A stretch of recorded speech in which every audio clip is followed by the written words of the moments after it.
ઓમ શાંતિ. 5 September 2024ના સાકાર બાબાના મહાવાક્યો. મીઠા બાળકો, તમને અહીં પ્રવૃત્તિ માર્ગનો પ્રેમ મળે છે, કારણ કે બાપ દિલથી કહે છે, મારા બાળકો. બાપ પાસેથી વારસો મળે છે. આ પ્રેમ દેહધારી ગુરુ નથી આપી શકતા. પ્રશ્ન છે, જે બાળકોની બુદ્ધિમાં જ્ઞાનની ધારણા છે, સમજદાર બુદ્ધિ છે, એમની નિશાની શું હશે? ઉત્તર છે, એમને બીજાઓને સંભળાવવાનો શોખ હશે. એમની બુદ્ધિ મિત્ર સંબંધીઓ વગેરેમાં ભટકશે નહીં. શુરુડ બુદ્ધિ જે હોય છે તે ભણવામાં ક્યારે બગાસા વગેરે નહીં ખાશે. સ્કૂલમાં ક્યારે આંખો બંધ કરીને નહીં બેસશે. જે બાળકો તવાઈ થઈને બેસે છે, જેમની બુદ્ધિ આમ તેમ ભટકતી રહે છે, તે જ્ઞાનને સમજતા જ નથી. તેમના માટે બાપને યાદ કરવાનું ખૂબ મુશ્કેલ છે. ઓમ શાંતિ. આ છે બાપ અને બાળકોનો મેળો. ગુરુ અને ચેલા અથવા શિષ્યોનો મેળો નથી. એ ગુરુ લોકોની દ્રષ્ટિ રહે છે કે આ અમારા શિષ્ય છે અથવા ફોલોઅર્સ કે જિજ્ઞાસુ છે. નીચી દ્રષ્ટિ થઈ ગઈ ને? તેઓ તે દ્રષ્ટિથી જ જોશે, આત્માને નહીં. તે જુએ છે શરીરોને, અને તે ચેલાઓ પણ દેહ અભિમાની થઈને બેસે છે. એમને પોતાના ગુરુ સમજે છે. દ્રષ્ટિ જ એ રહે છે કે અમારા ગુરુ છે. ગુરુ માટે રિગાર્ડ રાખે છે. અહીં તો ખૂબ અંતર છે. અહીં તો બાપ જ બાળકોનો રિગાર્ડ રાખે છે. જાણે છે આ બાળકોને ભણાવવાના છે. આ સૃષ્ટિચક્ર કેવી રીતે ફરે છે, બેહદની હિસ્ટ્રી જ્યોગ્રાફી બાળકોને સમજાવવાની છે. તે ગુરુઓના દિલમાં બાળકોનો પ્રેમ નહીં હોય. બાપને તો બાળકો માટે ખૂબ પ્રેમ રહે છે, અને બાળકોનો પણ બાપ પર પ્રેમ રહે છે. તમે જાણો છો, બાબા આપણને સૃષ્ટિચક્રનું જ્ઞાન સંભળાવે છે. તે શું શીખવાડે છે? અડધો કલ્પ શાસ્ત્ર વગેરે સંભળાવે, ભક્તિના કર્મકાંડ કરે, ગાયત્રી સંધ્યા વગેરે શીખવાડતા રહે છે. આ તો બાપ આવેલા છે, પોતાનો પરિચય આપી રહ્યા છે. આપણે બાપને બિલકુલ નહોતા જાણતા. સર્વવ્યાપી જ કહી દેતા હતા. ક્યારે પણ પૂછો, પરમાત્મા ક્યાં છે? તો જટ કહેશે, એ તો સર્વવ્યાપી છે. તમારી પાસે મનુષ્ય જ્યારે આવે છે તો પૂછે છે, અહીં શું શીખવાડાય છે? બોલો, અમે રાજયોગ શીખવાડીએ છીએ, જેનાથી તમે મનુષ્યથી દેવતા અર્થાત રાજા બની શકો છો. બીજો કોઈ સત્સંગ એવો નહીં હોય જે કહે, અમે મનુષ્યથી દેવતા બનવાની શિક્ષા આપીએ છીએ. દેવતાઓ હોય છે સતયુગમાં, કળિયુગમાં છે મનુષ્ય. હવે હું તમને આખા સૃષ્ટિચક્રના રહસ્ય સમજાવું છું, જેનાથી તમે ચક્રવર્તી રાજા બની જશો. અને પછી તમને પાવન બનવાની ખૂબ સરસ યુક્તિ બતાવું છું.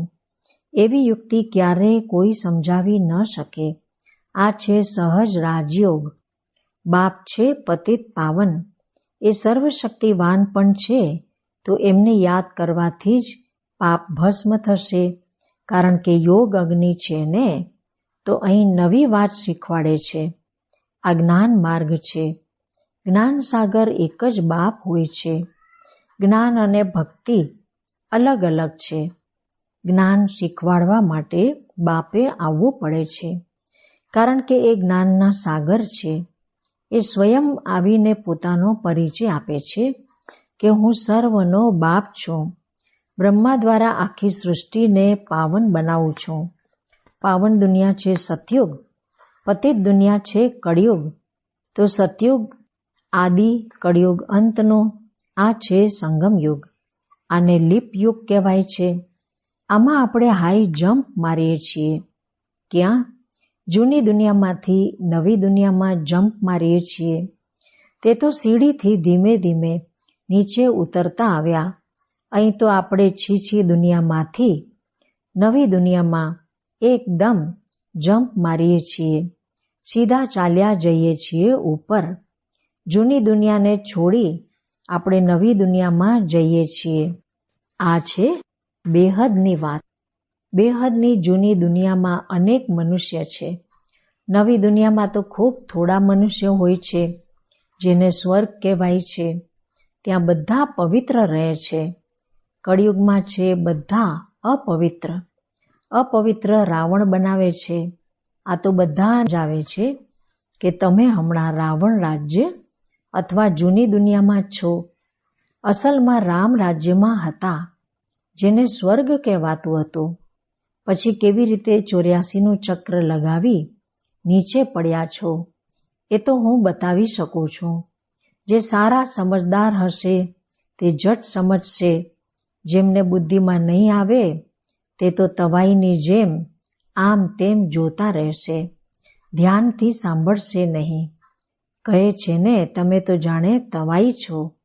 સંન્યાસી લોકો પણ જ્યારે કથા સંભળાવે છે તો કોઈ જોકા ખાય છે અથવા ધ્યાન બીજા તરફ રહે છે તો અચાનક તેમને પૂછે છે, શું સંભળાવ્યું? બાપ પણ બધાને જોતા રહે છે. કોઈ તવાઈ તો નથી બેઠા. સારા શૂળ બાળકો જે હોય છે તે ભણવામાં ક્યારેય બગાસા વગેરે નહીં ખાશે. સ્કૂલમાં ક્યારે કોઈ આંખો બંધ કરીને બેસે, આ તો કાયદો નથી. કંઈ પણ જ્ઞાનને સમજતા નથી. બાપને યાદ કરવા એમના માટે ખૂબ મુશ્કેલ છે. પછી પાપ કેવી રીતે કપાય? શુરુડ બુદ્ધિ તો સારી રીતે ધારણ કરી બીજાઓને સંભળાવવાનો શોખ રાખે છે. જ્ઞાન નથી તો બુદ્ધિ મિત્ર સંબંધીઓ તરફ ભટકતી રહે છે. અહીં તો બાપ કહે છે, બીજું બધું ભૂલી જવાનું છે. અંત સમયે કંઈ પણ યાદ ન આવે. બાબાએ સંન્યાસીઓ વગેરેને જોયેલા છે, જે પાક્કા બ્રહ્મ જ્ઞાની હોય છે. સવારે આમ બેઠા બેઠા બ્રહ્મ મહતત્વને યાદ કરતા કરતા શરીર છોડી દે છે. તેમનો શાંતિનો પ્રવાહ ખૂબ હોય છે. હવે તે બ્રહ્મમાં લીન તો થઈ ન શકે, તો પણ માતાના ગર્ભથી જન્મ લેવો પડે છે. બાપે સમજાવ્યું છે, હકીકતમાં મહાત્મા તો કૃષ્ણને કહેવાય છે. મનુષ્ય તો અર્થ સમજ્યા વગર એમ જ કહી દે છે. બાપ સમજાવે છે, શ્રી કૃષ્ણ છે સંપૂર્ણ નિર્વિકારી, પરંતુ એમને સંન્યાસી નહીં, દેવતા કહેવાય છે. સંન્યાસી કહેવું કે દેવતા કહેવું એનો પણ અર્થ છે. આ દેવતા કેવી રીતે બન્યા? સંન્યાસીથી દેવતા બન્યા. બેહદનો સંન્યાસ કર્યો, પછી જતા રહ્યા નવી દુનિયામાં. તેઓ તો હદનો સંન્યાસ કરે છે. બેહદમાં જઈ ન શકે. હદમાં જ પુનર્જન્મ લેવો પડે વિકારથી. બેહદના માલિક બની ન શકે. રાજા રાણી ક્યારેય બની ન શકે, કારણ કે એમનો ધર્મ જ અલગ છે. સંન્યાસ ધર્મ દેવી દેવતા ધર્મ નથી. બાપ કહે છે, હું અધર્મનો વિનાશ કરી દેવી દેવતા ધર્મની સ્થાપના કરું છું. વિકાર પણ અધર્મ છે ને, એટલે બાપ કહે છે આ બધાનો વિનાશ અને એક આદિ સનાતન દેવી દેવતા ધર્મની સ્થાપના કરવા મારે આવવું પડે છે. ભારતમાં જ્યારે સતયુગ હતો ત્યારે એક જ ધર્મ હતો. એ જ ધર્મ પછી અધર્મ બને છે. હમણાં તમે ફરીથી આદિ સનાતન દેવી દેવતા ધર્મ સ્થાપન કરી રહ્યા છો. જે જેટલો પુરુષાર્થ કરશે એટલું ઊંચ પદ મેળવશે. પોતાને આત્મા નિશ્ચય કરવાનો છે. ભલે ગ્રહસ્થ વ્યવહારમાં રહો, એમાં પણ જેટલું બની શકે ઉઠતા બેસતા આ પાક્કું કરો. જેમ ભક્ત લોકો સવારે ઉઠીને એકાંતમાં બેસી માળા જપે છે. તમે તો આખા દિવસનો હિસાબ કાઢો છો. ફલાણા સમયે આટલી યાદ રહી, આખા દિવસમાં આટલો સમય યાદ રહી, ટોટલ કાઢો છો. તે તો સવારે ઉઠીને માળા ફેરવે છે. ભલે કોઈ સાચા ભક્ત નથી હોતા. ઘણાની બુદ્ધિ તો બહાર ક્યાં ક્યાં ભટકતી રહે છે. હવે તમે સમજો છો ભક્તિથી ફાયદો કાંઈ પણ નથી મળવાનો. આ તો છે જ્ઞાન, જેનાથી ખૂબ ફાયદો થાય છે. હવે તમારી છે ચડતી કળા. બાપ ઘડી ઘડી કહે છે, મન મના ભવ. ગીતામાં પણ શબ્દ છે, પરંતુ એનો અર્થ કોઈ પણ સંભળાવી નહીં શકે. જવાબ આપતા આવડશે નહીં. હકીકતમાં એનો અર્થ લખેલો પણ છે. પોતાને આત્મા સમજી દેહના બધા ધર્મ છોડી મામ એકમ યાદ કરો. ભગવાનનું વાચક છે ને, પરંતુ એમની બુદ્ધિમાં છે શ્રી કૃષ્ણ ભગવાન. એ તો દેહધારી પુનર્જન્મમાં આવવાવાળા છે ને, એમને ભગવાન કેવી રીતે કહી શકાય? તો સંન્યાસી વગેરે કોઈની પણ દ્રષ્ટિ બાપ અને બાળકોની હોઈ ન શકે. ભલે ગાંધીજીને બાપુજી કહેતા હતા, પરંતુ બાપ બાળકનો સંબંધ નહીં કહેવાશે. એ તો પણ સાકાર થઈ ગયા ને. તમને તો સમજાવ્યું છે પોતાને આત્મા સમજો. આમનામાં જે બાપ બેઠા છે એ છે બેહદના બાપુજી. લૌકિક અને પારલૌકિક બંને બાપ પાસેથી વારસો મળે છે. બાપુજી પાસેથી તો કંઈ પણ ન મળ્યું. સારું, ભારતની રાજધાની પાછી મળી, પરંતુ એ વારસો તો નહીં કહેવાશે. સુખ મળવું જોઈએ ને. વારસો હોય જ છે બે પ્રકારનો, એક હદના બાપનો, બીજો બેહદના બાપનો. બ્રહ્મા પાસેથી પણ કોઈ વારસો નથી મળતો. ભલે બધી પ્રજાના એ પિતા છે, એમને કહેવાય છે ગ્રેટ ગ્રેટ ગ્રેન્ડફાધર. એ પોતે કહે છે, મારી પાસેથી તમને કંઈ પણ વારસો નથી મળતો.